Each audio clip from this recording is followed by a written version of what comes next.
कोणाजवळ काही पुरावा असेल तर त्यांनी तो निश्चित आणून द्यावा, त्याच्यावरही कारवाई होईल. पण विनाकारण प्रत्येक गोष्टीला केवळ राजकीय रंग. आता अनेक लोक जायचे, विरोधी पक्षाचे कोण कोण गेले त्यांचे मी पुरावे देऊ शकतो.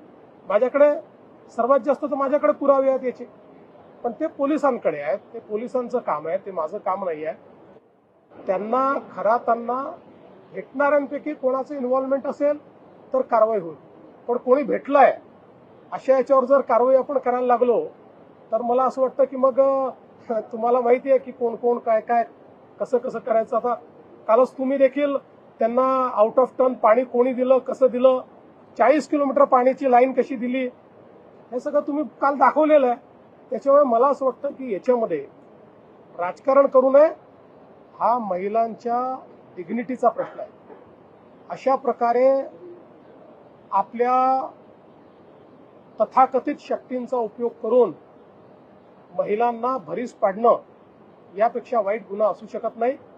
काही झालं तरी त्यांना त्याची शिक्षा ही भोगावीच लागेल.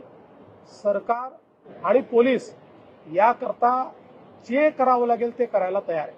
ज्या मंत्र्यांच्या फोटोसोबत त्यांच्या विरोधकांकडून राजीनामे मागितले जात आहेत, मग मी पुन्हा प्रश्न विचारतो तुम्हाला की ते तर ठीक आहे, कोणी कुठे भेटलं, कोणासोबत फोटो आहे, काय आहे, या तर गोष्टी असतात.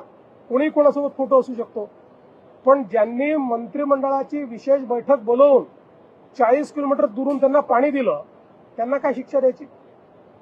आणि मंत्र्यांबद्दल बोलणारे त्यांच्याबद्दल का चूक आहेत? तिथे तोंडाला कुलूप का लागताय? सिलेक्टिव्ह का बोलताय? त्यामुळे काहींना केवळ राजकारण, आम्हाला राजकारणात इंटरेस्ट नाही. आम्हाला महिलांच्या डिग्निटीमध्ये इंटरेस्ट आहे.